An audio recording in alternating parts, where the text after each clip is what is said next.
Oh, this is a great crowd. It's nice to be with people who are actually interested in this stuff. Because I'm crazy about it. This is very exciting to us. And why is it exciting?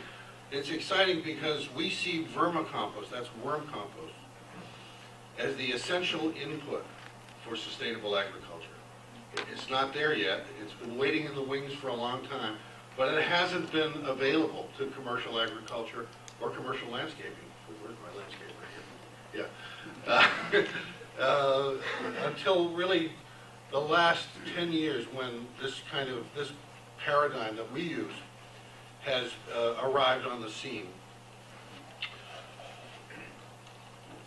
Now, we think this has got such broad potential that its commercial opportunity is enormous. And okay, the entrepreneurial ideals are going to go out and create something new and make a commercial success is appealing, but what drives me and my partners is the conviction that this is going to make a big difference.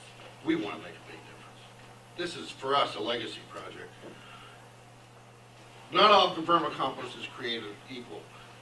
Some of you have been asking earlier before we started, what's different from, what do you do if you have a solution for my backyard, for my garden, you can feed banana peels and newspapers to worms and make vermicompost. That's not what we're doing.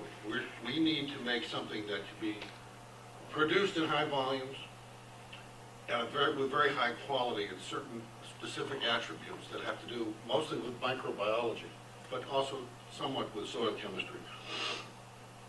So what's different about it? Well, there's two phases to what we do. We create a feedstock that's very specially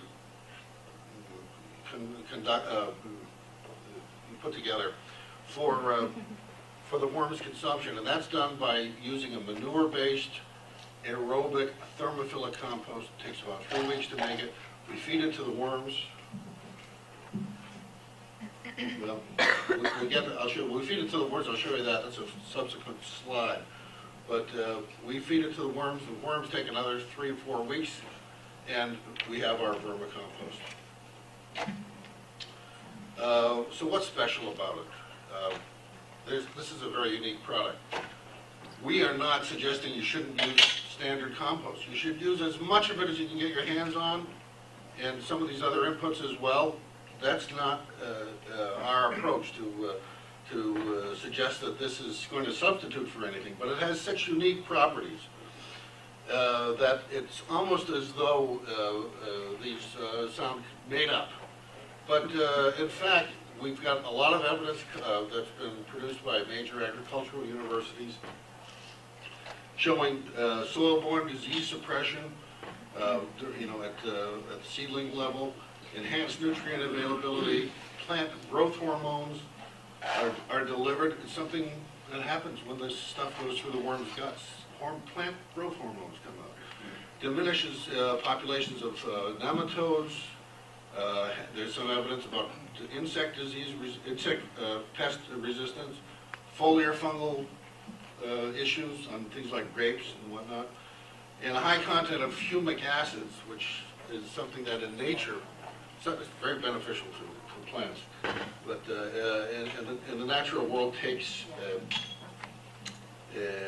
millions of years to produce. It takes worms a few hours.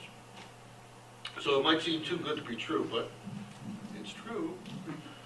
And the demand for it is huge. There's almost nothing in agriculture or landscaping, golf course management even, that can't benefit from this.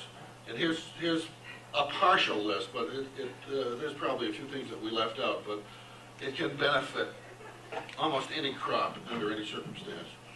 Now there's our bed. That's where we fill in that feedstock, and that's been composted aerobically at 140 degrees plus. All the weed seeds have been killed, all the pathogens, E. coli, done.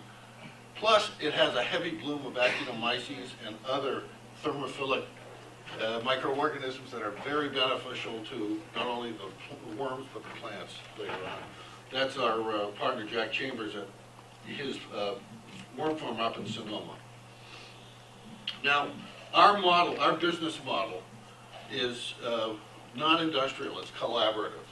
We are working with NGOs, universities, other agricultural enterprises, all kinds of situations. Anything is possible.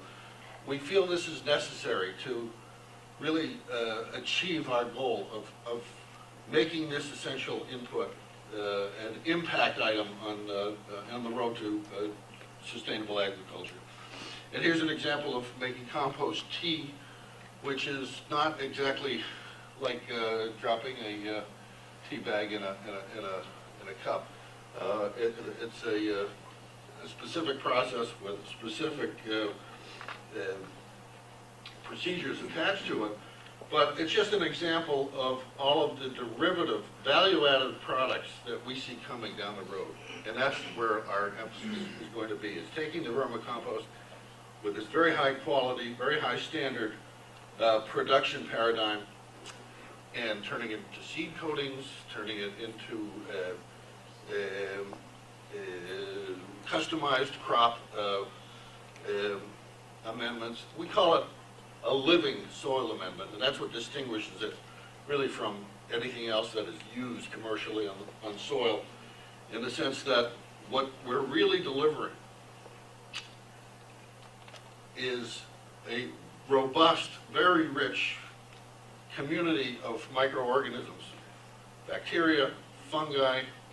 I'm going to finish it up. I'll finish it. I want to use the word fungi to be my last word, because I'm a fun guy. Okay, maybe not a rock star, but bacteria, fauna, microfauna, so all kinds of protozoa and whatnot, and yes, of great importance in delivering nutrients to the plant rhizosphere or root system. Fungi. Thanks very much.